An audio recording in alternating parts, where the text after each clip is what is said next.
Hey y'all, you already know what time it is because you read the title of this video. It's been a long time, but class is in session. Let's get straight to it. This is how a chicken farmer and an inflatable tank. Wait a minute. How a chicken farmer and inflatable tanks won World War II? I read that right. Okay. Agent Garbo in the Ghost Army. Ah, yes, the Spanish chicken farmer that trolled the Germans so hard that at most he is responsible for the Allies winning World War II, and at the very least he is responsible for World War II ending years in advance and saving hundreds of thousands of lives in the process. How? I cannot stress to you enough, I am not exaggerating.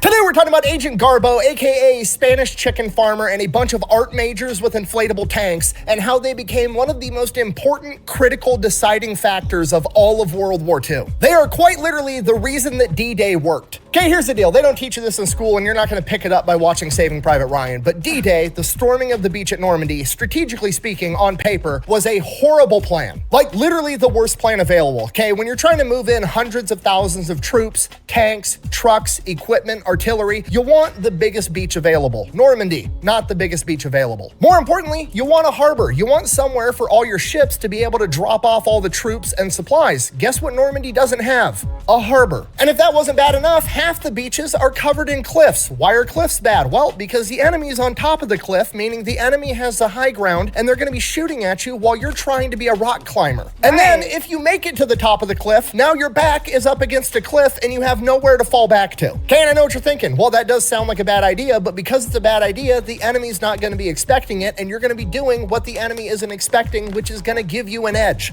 Okay, now it's making sense. I'm still confused about the title of this video and how it's even possibly true. I said, I got my snacks. Class is in session, like I said. Our teacher here, Mr. Fat Electrician, allows us to eat in class, so I don't want to hear about it. Okay? He said it's fine as long as we don't leave a mess. So, mind your business. Thank you so much. Not going to be expecting it, and you're going to be doing what the enemy isn't expecting, which is going to give you an edge. Most of the time, yes, but in this case, no, absolutely not. Why? Well, because the two most likely places for the Allied forces to launch a major invasion were Calais and Schoenberg. They both had ports, they both had big beaches, they were the perfect locations to launch a massive offensive. And Normandy is right in between the two, meaning that Germany has a ton of soldiers both in Schoenberg and in Calais, and it's not going to take them long to send their troops to Normandy to reinforce it and crush the entire offensive. Okay, if you're not picking up what I'm putting down, I'm trying to tell you that the beaches of Normandy are quite literally the meat and cheese of an ass-whooping sandwich, and the plan should not have worked. And the only reason that it did was because of a chicken farmer and a bunch of theater kids, and we're going to get into it right after word from our sponsor. This doesn't make sense. It doesn't make sense. It doesn't make sense to me. All right, here's a word from our sponsor. This video is brought to you by Sundays. It's food for dogs. Isn't that right, Mushu? All right. Okay. Shut up. He has a dog named Mushu. First of all, I had Mushu shrimp for dinner like two nights ago. Mushu is like the best Chinese food. Second of all, how cute. Third of all, I love his shirt. Warheads on foreheads? Come on, that's great. Okay. Calm down. Anyways, Sundays for Dogs is dog food that's made with a bunch of human ingredients like, actual meat and not, ground up cartilage and pig dicks. The food actually looks different. Like, it actually looks like beef jerky. It doesn't smell like a bunch of dehydrated dog food. It's air dried. It's made here in America. Mushu loves it, and it's pretty much the only thing he'll eat now. Nope. It's like all the other fancy dog foods with none of the downsides, right? You don't have to open a can every time you go to feed your dog. You don't have to stick this shit inside your refrigerator. And you can get it as a subscription service, so it just keeps showing up to your house, because at least for me, every time I had dog food on my grocery shopping list, I would always forget. Then I had to make a trip just for dog food. So it's nice to have it just show up at the house. So if you want to give Sundays a try, I'm gonna have a link and a discount code down below. Let's get back to the video. I like that. All right, our story begins in 1912 in Barcelona, Spain, when Juan Pujol Garcia is born. He grows up as the son of a farmer in the early 1900s. When he turns 18 years old, Spain at this point in time has mandatory military service. He goes off, he serves in the military for 6 months, hates it the entire time. He just wants to go back home and raise chickens. So he finishes up his military service, goes back home, has his own little poultry farm, and he's just living life for a couple of years. And then when he's 24 in 1936, Spain is thrust into civil war. Oh my cabbages! Now, I'm oversimplifying this, but essentially the Spanish Civil War had two factions. You had the Republic, which were fascist, and then you had a socialist revolution, okay? So you've got extreme left-wing ideology and you've got extreme right-wing ideology, both of which are renowned for not getting along with one another. And Juan doesn't care. You think? Sound familiar? Ideology, both of which are renowned for not getting along with one another. And Juan doesn't care. He hated being in the military. He doesn't want to be involved. He literally just wants to be left alone to raise his chickens and live life. But that's not really how civil wars work. So what ends up happening is the socialists determined that his mother and That's how I feel when I'm reacting to like political content. I'm like, I just want to be left alone to raise my chickens. I don't agree with anybody. I agree with Jesus. Leave me alone.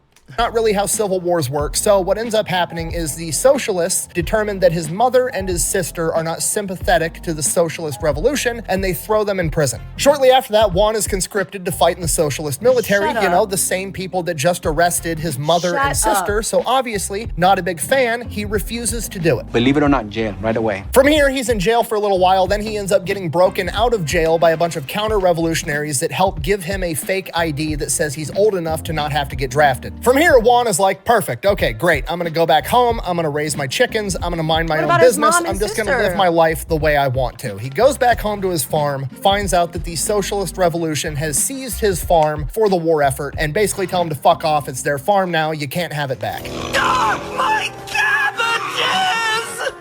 And as I'm sure you can imagine, if Juan didn't already hate socialism, he sure as shit does now. So he decides that he's going to go and help the team that's fighting against the socialists. The problem is he can't really get to the front lines to join that side. So he ends up joining the Socialist Revolutionary Army, volunteering to run communication lines on the front line. And then as soon as he gets close enough to the enemy line, he literally just takes off running, goes to the enemy side, and is like defecting to join their military instead. To which the Republic, the fascist regime that he's trying to join, is more than happy to accept him and let him fight against the socialists. No, I'm just kidding. They don't believe him. They think he's a spy, so they beat the shit out of him and then they throw him in jail. At this point, Juan realizes both of these guys are assholes. He doesn't want to be involved in any of this. He just wants to go home and raise his chickens. From here, the Spanish Civil War ends in April of 1939. A couple of months after that, in September of 1939, World War II kicks off. To which Juan looks at the sides that are fighting. You know, you've got the UK doing their monarchy, democracy type stuff. Then you've got the USSR doing communism, which is just extreme socialism. Not really a fan of that. And then you've got Germany, ran by the Nazis, which quite literally stands for the National Socialist German Workers' Party.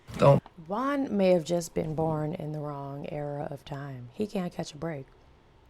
The poor man can't catch a break. Juan, I'm sorry to you. Like that. Okay, nationalist, not necessarily synonymous with fascism, but it is one of the cornerstones, followed by the word socialism and German Workers' Party, okay? It's literally everything he hates wrapped up in one big ball of white supremacy. So Juan decides, fuck those guys, I'm gonna do everything I can to fight them. You're gonna pay for this! So he goes to Madrid to the British embassy and volunteers to be a spy. The British are like, Not a tribute. dude, you're a chicken farmer in a neutral country. You provide absolutely no value to us. Kick rocks. We don't want your help. Go away. At this point, Juan realizes that telling the truth isn't working, so he's gonna start lying. He goes, pays off some dude that runs a printing press to make him what appears to be a fake diplomatic passport like a politician would have that would grant him access into Great Britain. He then takes his counterfeit politician What? passport, goes to the German embassy in Madrid and says, hey, I'm a Spanish politician. I just got orders that I'm gonna be stationed in London for the next couple of years. I'm sympathetic to the Nazi cause. I wanna be a spy for you guys. Ooh, that's a bingo. Oh, no, I muted it by accident. Hold on, I didn't mean to do that. What movie was that? I've seen that movie. I'm sympathetic to the Nazi cause. I want to be a spy for you guys. Ooh, that's a bingo. And apparently the counterfeit passport was good enough because the Germans believed him. From here, the Germans give him training on how to secretly communicate with them like a spy would. Basically, he's gonna write a normal letter in Spanish like he's mailing it off to a friend, just talking about daily life or whatever random bullshit. And then in between the lines of the letter, he's gonna use invisible ink and ciphers given to him by the German to convey secret intel, and then he's gonna mail it to a particular address. From here, the Germans give him a bunch of invisible ink, the address he needs to mail the letters to. They give him £600 to buy whatever spy equipment he needs, and then they give him a list of intel that they're looking for. Presumably, this is like the test to make sure that this guy's legit. If he can go and get this intel that we already know and show that it's accurate, he's going to prove to be a reliable spy. It's a bunch of questions like, what is the makeup of the Strategic Bombing Command of the UK? Where is this factory? What do they produce there? Yada, yada, yada. A bunch of shit they already know. But if he can figure all this out and then give them the correct information and they can verify it's correct, then he can probably go out and find information that they don't have that would actually be valuable to them. Then they give him the codename Alaric and send him on his way, and as far as the Germans are concerned, he is headed off to London. The real problem, Juan can't get to London. He doesn't actually have a diplomatic passport. He has no viable reason for being there. And while the counterfeit passport worked on the Germans, it's not going to work on the British because it's their passport. They're going to know what a counterfeit looks like. I'm gonna need to see some identification. Really? Makes me feel young again. So Juan decides he's going to get as close as he can, which is Lisbon in Portugal. So he heads off to Lisbon, gets a job working at the public library, and then uses his position at the library to get up-to-date newspapers, encyclopedias, military textbooks, and figures out the answers to all of the questions that the Germans had and sends off a letter verifying that he's a reputable spy. And of course, he gets all the answers correct or correct enough, and the Germans believe him, so now he's a reputable. This man just wants to raise his chickens, but he's like really smart. This is wild. Spy in the eyes of the Nazis. He then goes a step further and uses up-to-date British newspapers to find rental listings and picks out an apartment for, however much it costs a month and tells the Germans, hey, I'm living here renting this apartment. And the Germans start paying his rent for him, even though he's not even living there. What an idiot. Oh, what a loser! Good. From here, the Germans want him to build out an entire spy network, basically covering all of England. They want spies outside of military installations to track troop movements. They want spies at all the major ports and harbors tracking shipping movements. They want spies all over England. Problem, Juan isn't even in England. He's still in Portugal working at a library, so he just starts making shit up. He starts writing the Germans, coming up with all these elaborate lies of all the new agents that he's acquired that are completely fictional. He's like, yeah, I've got, Agent Gimbal, who lives in Liverpool. He's of Portuguese descent, and he's going to keep an eye on the harbor for us. I've got Agent Carvel, and he's of German descent. He lives in Wales. He's going to be tracking shipping movements over there, and he just does it and keeps building out this massive fake spy network that doesn't even exist. And then he convinces the Germans all of his spies need to get paid, so he's getting the wages of all of... The finesse on this one right here is give him a Tony Award, an Oscar, an Emmy, give him all the things, a Grammy, give him everything. This is unbelievable. And I think it's hard in our day and age of technology to even understand how easy something like this may have been to pull off. But when you have to wait for a letter to get somewhere in a war, if it sounds valid enough, it's valid. Why would anybody lie? Who is smart enough to think that up? A chicken farmer. That's who. A chicken farmer. A chicken farmer. Now I want chicken. Now I want some fried chicken for dinner. Yum. Of the spies in his network that don't even exist. And I make nothing. Zero. Zilch. By the time I pay all my scientists and my research department lab coats, it's a wash. So from here, as far as the Germans are concerned, he's basically worked himself into mid-level management of this spy network, and he's not actually doing any spying himself. He's just managing the 20 other spies and relaying all the intel. Now, Juan realizes this as well, and he realizes the beauty of it because now he can just start telling the Germans ridiculous shit that he pulls out of his ass, and if he gets called out on it, he can just blame it on the spy below him that doesn't actually exist, right? If he comes up with some crazy story to get the Germans to do something stupid, it's not falling back on Agent Alaric, it's falling back on Agent Gimbal or whoever gave him the faulty intel, and then they can fire that guy and he gets to keep his job. From here, he just starts lying. He just feeds the Germans lines of bullshit that's completely made up out of his own head while he's sitting at a public library in Portugal. For example, he's just like, okay, what would the British maybe be up to that would interest the Germans? Aircraft carriers are a big deal in World War II.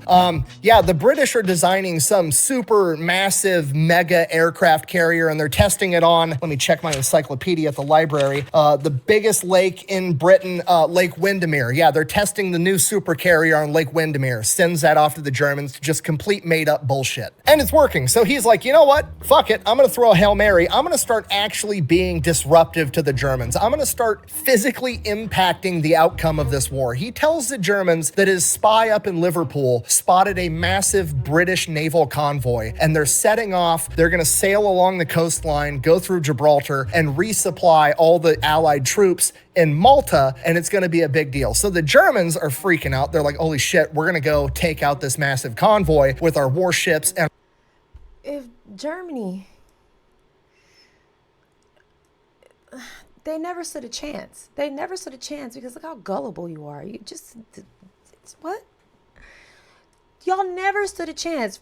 Never. First of all, you never stood a chance because the cause was just awful and evil. But you also never stood a chance because you were able to be fooled by one man who really didn't want to be a part of any of this, but y'all forced his hand. And now here we are. This is our wild. submarines, and it's going to be a huge win for the Nazis. Hooray. Obviously, the convoy doesn't actually exist, but the Germans send out a massive naval detachment to go look for it for like weeks, and they never find shit. Now he's having a real effect on the outcome of World War II. He's having thousands of German naval personnel on warships go out, wasting their time, burning through fuel, using up their assets. That naval detachment could be out there attacking somebody else, and he's just wasting their time. He's having a real tangible effect on the outcome of World War II. And while this is going on, unbeknownst to him, British intelligence MI6 has developed the Ultra machine, which is like a predecessor to the computer. It's a gigantic calculator, and they're using it to break encrypted Nazi radio traffic. And when a massive naval detachment goes out on a convoy, there's going to be some radio traffic about it. And they're intercepting all this radio traffic where the Germans are looking for a massive British supply convoy to go take it out. And the British are like, what the fuck are they talking about? There's no convoy. Why do they think that we have a massive convoy going on? So they think that the Germans have a spy out there somewhere and launch a massive manhunt looking for this German spy. And obviously, they're looking for him in London around Liverpool because that's where he would be to have that intel or that mistaken intel or to... And he's in Portugal. This is so wild. This sounds like a storybook, like a story, like someone wrote this as entertainment. This is hilarious. Where is this man's lineage? Where is his family? We must applaud them. What? This is so crazy. To get that false impression, and they never find him because he's in Lisbon, in Portugal, at a public library, fucking with the Nazis. Having fun isn't hard. When you've got a library card. That's right. Having fun. A couple of months go by, it's like mid-1942. He's been messing with the Germans for about a year now. So he decides that he's gonna go to the British embassy in Lisbon and tell them like, hey, here's all this intel. The Germans trust me. I wanna be a double agent spy for you guys. The British, super skeptical, start vetting the guy, and they see that he was the one responsible for the convoy fiasco, and they're like, holy shit, we found the guy. He's not in the UK, he's over in Lisbon. Oh, fuck. So he immediately gets hired. They give him the code name Garbo, referring to a famous actress at the time that was renowned as the best actress in the world, but they think he's the best actor in the world because he's leading the Germans on this wild goose chase. So they move him over to Britain, and he is working out of MI6 headquarters. From here, because now he has real British intel, the lies get more strategic. They get more accurate, but not in a helpful way, but the Germans don't realize that. So he's gaining more and more trust with the Germans because his quality of intel continues to go up. But then he almost gets caught being a double spy because the Germans found out that there was a massive naval convoy that just left Liverpool that Garbo didn't report on. So they go back to Garbo and they're like, hey, we know you have a spy in the area whose whole job is to look over this harbor. Why didn't you report this to us so we could do something about it? To which Garbo was like,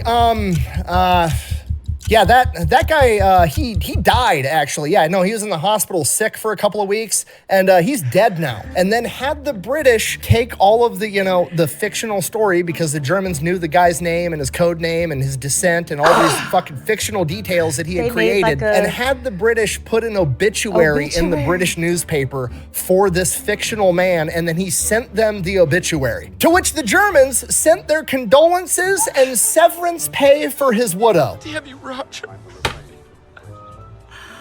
Is there not like a social security number attached to this man? And his widow that you paid out? How much money is Garbo making at this point?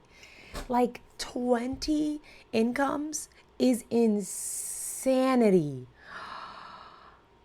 I want to know what happened to his mother and his sister. Is he like taking care of them with this German money? This is the prank of all pranks, my guys, my girls, ladies, gentlemen. This is the prank of all pranks.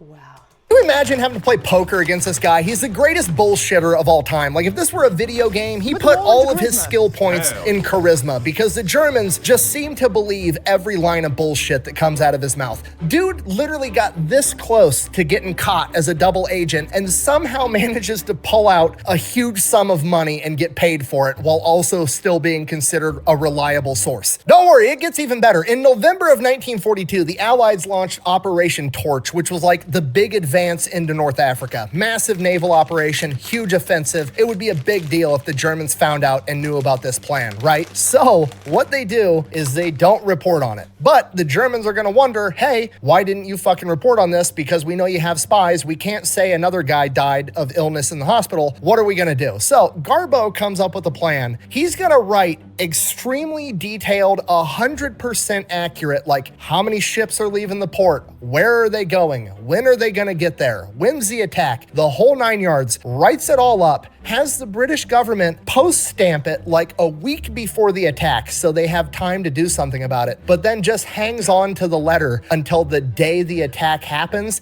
and then mails it off. So the British get 100% accurate information that would have a huge impact on the battle, but they get it too late. And from the German perspective, after they're reading this letter, they're like, holy shit, this is exactly what happened. This would have been gold if we would have gotten it on time, but this letter got delayed in the wartime mail. They were so pleased with the level of intel because the mail being slow isn't Garbo's fault, and he did a great job. So they give him a huge bonus and then give a 50% pay bump to the 20+ person spy network that doesn't even fucking exist.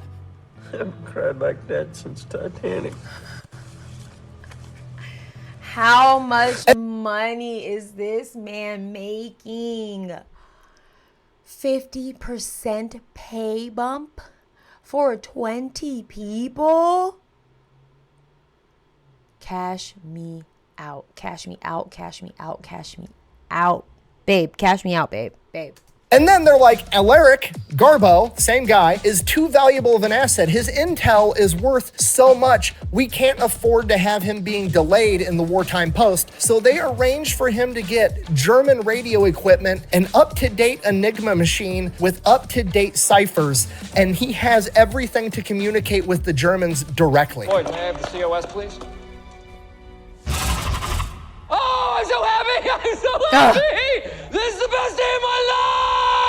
So now, every time the Germans change the Enigma code in the Enigma machine, they don't need to crack it and develop the new cipher. They literally send the new cipher to their spy that's actually working for the British. Alaric, aka Garbo, aka a fucking chicken farmer from Spain, is now the most trusted, high-value spy that the Germans have from their perspective. And because of that, the Allies have him work on the most important deception mission of World War II, Operation Fortitude.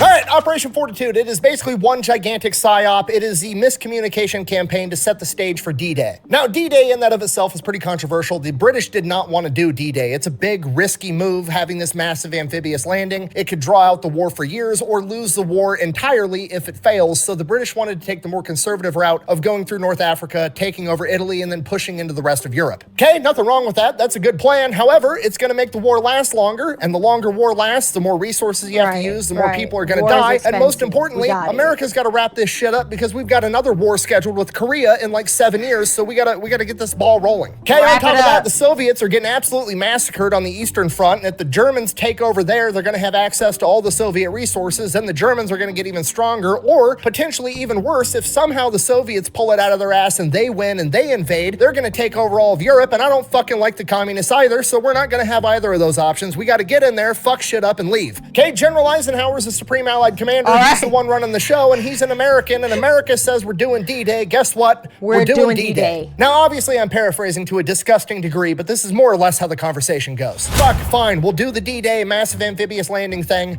Where do you want to do it? The most obvious place is going to be Calais. It's right across the Strait of Dover. That's named after a guy named Ben, right? What? Nothing, sorry, please continue. Okay, the upside of Calais is it's got a harbor. That one went right over my head. Anyone care to explain what that meant? Bend over, bend over, bend over, bend over, bend over. No. We can land a bunch of I'm not troops doing there. that. It'd be a good I'm not playing access that point. game. The problem is the Germans have fortified the ever-living fuck out of it and have a ton of soldiers there because it's the most obvious ever-living place that we're going to invade. All right, so we won't go there. What else you got? Well, there's Schorenberg, but it's pretty much the same thing. It's the next obvious place, so the Germans have fortified it. All right, what else you got? Well, I guess the Germans probably wouldn't be expecting Normandy, but there's no harbor and it's covered in cliffs. That's perfect. We're storming the beaches of Normandy. I mean, okay, what about the cliffs? No problem. We'll teach all the boys how to rock climb. We'll have boats that shoot rocket-propelled grappling hooks up the cliff, and then we'll have boats with giant firemen's ladders that go up with machine guns on top and mow down the enemy while the boys are rock climbing. Okay, there's a lot of like rivers and ravines and creeks and stuff in that area. What if the Germans blow up the bridges and then our tanks get caught up in these little ravines and they can't cross? We'll build bridges, we'll strap them to tanks, and we'll bring the bridges with us. Okay, humor me. Let's just assume all of that works. What about the lack of a harbor? Don't worry about that. We'll make one back home in America and bring it with us. I'm sorry, I think you misheard what I said. I said harbor, you know, like the terrain feature. Yeah, motherfucker, did I stutter? We'll build one and bring it with us. I'm sorry, just so we're on the same page. You're gonna build a terrain feature in America and bring it with you to the invasion. Yes, it's not that. That's the most American-ish I've ever heard in my life, actually. It's so American, don't you think? That's like, yeah, what's the issue? It's exactly what we're gonna do.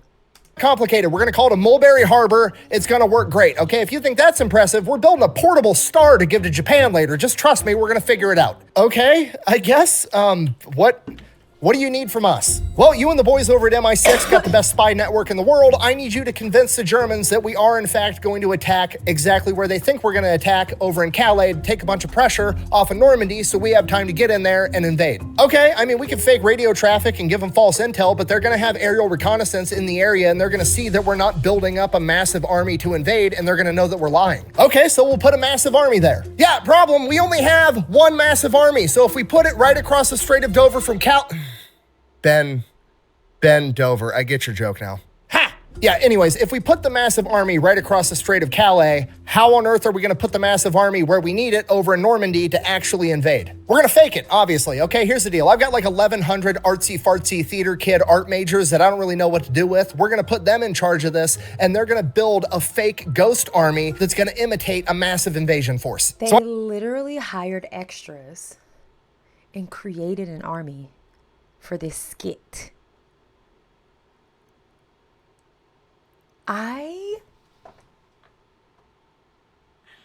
Why don't we learn about this stuff in school? Is it not infuriating to y'all?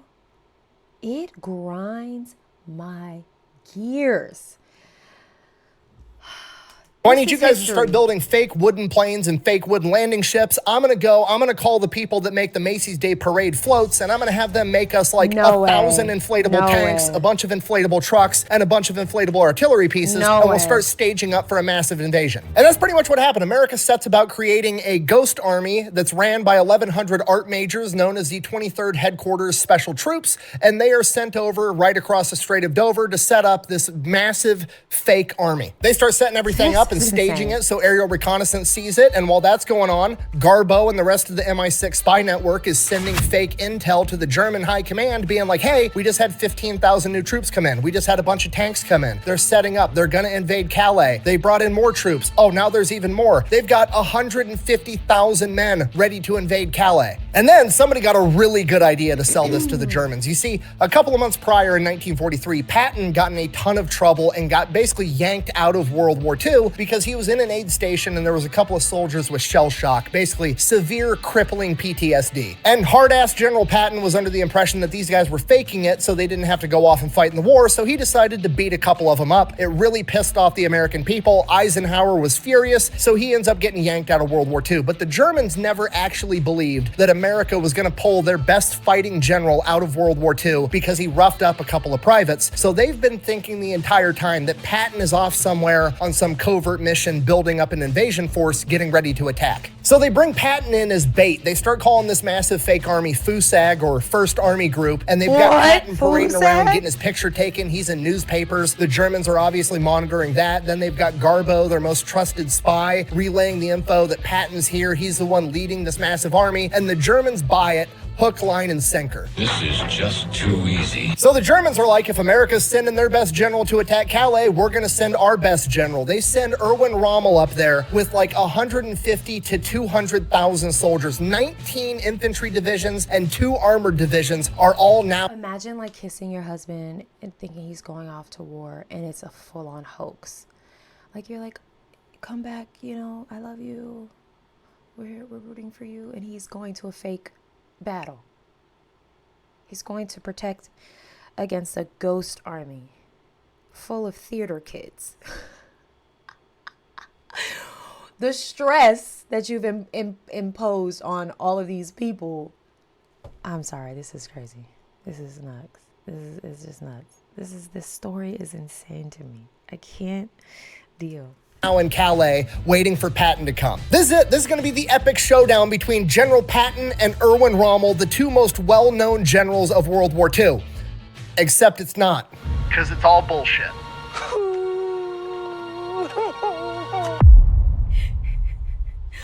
Okay, in the days leading up to D-Day, Garbo and MI6 really set the stage. They tell them, like the day before D-Day, that a bunch of more troops just showed up, and it's going to be 2 weeks at the earliest that America's going to launch this attack. So if there's anything that happens before then, it's obviously going to be a diversion to try to get you to take some of your troops out of Calais to soften up the target for Patton. Because of this, Erwin Rommel, on June 5th, aka the day before D-Day, is like, sweet, I've got some time to kill. Tomorrow, June 6th, again, D-Day, is my wife's birthday, so I'm gonna go back home to Germany so I can play hide the bratwurst and celebrate. So Erwin Rommel leaves. D-Day happens, he's in Germany. He's not even in France. So while the birthday girl's laying on the bed pretending her feet hate each other, 156,000 Allied troops hit the beaches of Normandy. And I don't know who's worse, and by worse I mean better, at the word play, the iterations and all the things. Is it him or is it Mamadou over on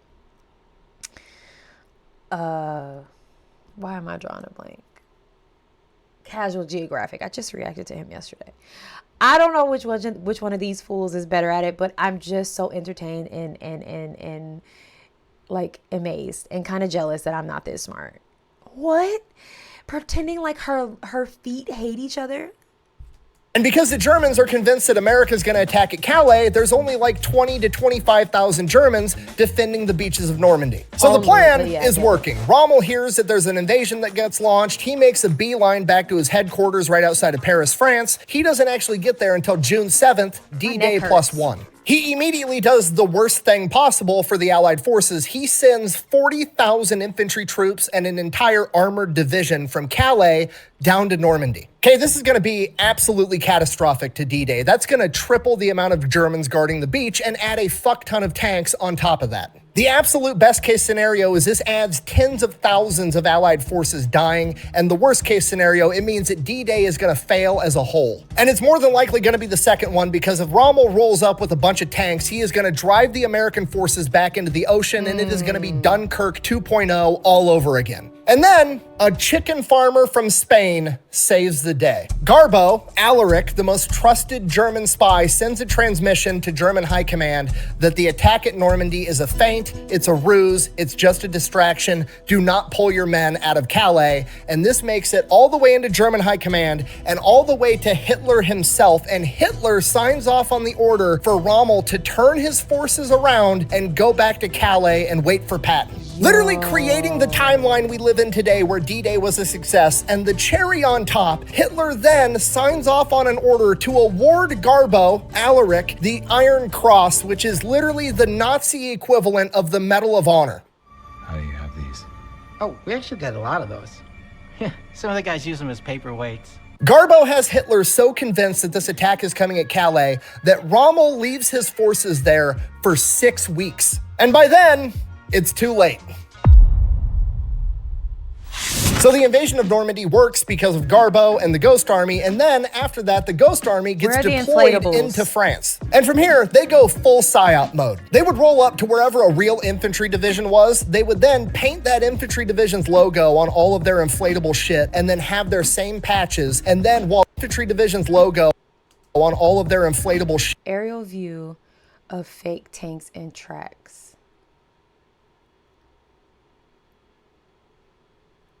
Guys, this is wild. It's a movie set. And then have their same patches. And then while that unit moved out, they would pretend to still be that unit in the same spot. So the Germans don't know where an entire division disappeared to because they still think it's right there. And the level they went to make it look like they were legitimately the unit they had replaced was incredible. The Ghost Army had their own Morse code guys, and they were going to be blasting out fake radio transmissions, fake Morse code, fake everything, in addition to all the inflatables and just appearing like a real military unit. And with Morse code, you can tell who the operator is. The way that your hand strikes the little keypad is very much like handwriting or your spoken voice. You can identify different people and different operators. So these Ghost Army Morse code operators would go and sit with the real infantry division's Morse code operators and learn their exact handwriting, so to speak, so that they could mimic it perfectly. They had trucks with gigantic loudspeakers that would blast noises of tanks moving, trucks moving, NCOs yelling at soldiers to put that cigarette out, all kinds of shit to make it look like a real military unit was there. They took a bunch of theater majors, actors, and they would send them out into the nearby towns with the patches of whatever unit they were imitating. And shout out to her, I forgot who he said it was, but whoever decided that, like, I have all these theater majors, these men that were just drafted into the war. They wouldn't, and they don't hurt flies. Here's what we're gonna do with them. Like, so genius. Take all my tax dollars for some smart stuff like this. Take it, burn it. I don't care what you do with it. This is phenomenal. This is just good work here. It's good work. It's good work. And they would go into bars and get drunk and have conversations dropping fake intel about where they're going next and what they're doing next so that German spies would hear about it and relay false information. Every major step the US military had to make, the Ghost Army was there drawing enemy fire the entire time. When Patton finally did return to theater and talk about outsmarting someone, like, you literally are just stupid. You're stupid. Stupid. In Operation Cobra, the Ghost Army was there. When US forces crossed the Siegfried Line, the Ghost Army was there drawing enemy fire and German attention so that they could actually cross at the real location. When Allied forces crossed the Rhine River, the Ghost Army was there pretending to build a bridge 10 miles away from where the real Allied forces were crossing. I keep calling them theater kids and art majors like it's an insult. It's not. These guys have the biggest balls on the planet. You know what sucks more than going into combat in a tank and having the Germans try to kill you? Going into combat, having the Germans try to kill you like you are a tank, and you've got a fucking inflatable tank. The Ghost Army is basically the rodeo clowns for the entire US military at this point. The Bull Rider gets all the glory, but the rodeo clowns are in the ring the entire time saving everybody's ass. Thank you! And to make things worse, this is top secret. They can't tell anybody that's not already in the know, so they have to keep the entire thing under wraps, which means they're constantly running into high-ranking officers from the US military that are asking questions, getting mad at them because they don't think they're supposed to be doing what they're doing, and it just causes a whole mess of issues. My favorite story is the Ghost Army was out on a convoy moving to another location, and some general comes up all pissed off because this unit isn't supposed to be in his AO, and he wants to know what the fuck they're up to. And these guys aren't allowed to tell the general what they're doing, so they fucking lie, and they come up with the best lie ever. They literally tell the general, we're just going around making sure all the street signs are the same size. To which the general is like, why the fuck are you doing that? And they're like, I don't know, man. We just got the orders by our chain of command. They told us to go around and make sure all the street signs are dress right dress so nobody gets lost, which sounds dumb as fuck, but if you were ever in the military, that is the most military thing that would happen, and it 100% would. Okay, if you're not picking up what I'm putting down, I'm trying to tell you that the 23rd Headquarters Special Troops, the Ghost Army, had a tremendous impact on World War II, not just on D-Day, but in the entire European theater. So World War II comes to an end. The Ghost Army is essentially sworn to secrecy. Nobody knows that this even happened until the 1990s. So then I was about to say, then how do we know about it, Nick? Nick's ability to research needs to be studied. Why is he not in the CIA? Maybe he is.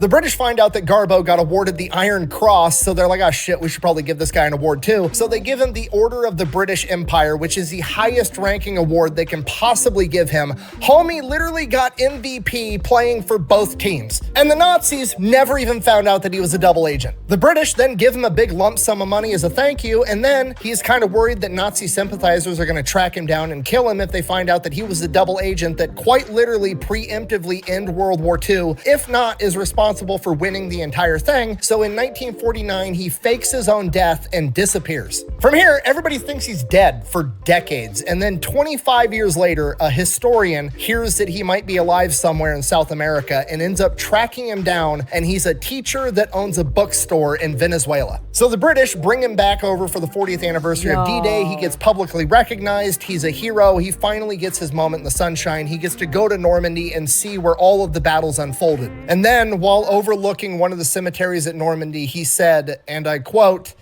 "I knew I saved tens of thousands of lives, but I don't think I did enough." And that is a story of how a chicken farmer from Barcelona and a bunch of theater kids with inflatable tanks helped win World War II. Thank you for watching. Best way to support the channel is go buy some merch over at thefatelectrician.com. Quack bang, out. I've said it once and I will say it again. Don't piss off the farmers. They're dangerous. My cap! Oh, forget it. Oh, one more thing. I actually got the video for this idea when I went to the Spy Museum in Washington, D.C. with Ethan, Mr. Habitual Line Crosser here on YouTube. They actually had one of these inflatable tanks there in an exhibit. Me and Ethan actually have an exclusive show over on Pepperbox called Habitually Fat, where that's all we do is go to different museums all across the country and get guided tours. And that's just one of my exclusive shows there. I also have a show with PewView where me and him shoot a bunch of guns that we're not normally allowed to shoot on YouTube. I have a talk show with Angry Cops, Eli Double Tap, and Habitual Line Crosser called Kinda Consensual. You can even see all of us try to box each other on there. And the best part about it is I'm part owner of the entire streaming service, me and a bunch of other YouTubers, so there's no censorship, there's no ads, there's just one monthly subscription fee, and you can get a 2-week free trial if you wanted to go check it out. You guys have been telling me about Pepperbox. Nick has got a lot going on. He's got his hands in a lot of pots. Good for him. That's wild. Very inspirational. Well, the titles are always so like, what? There's no way. And at the end of it, you're like, yeah, that happened. Well, class, you're dismissed. I'll see you in the next one. Go and have the day you deserve. Peace.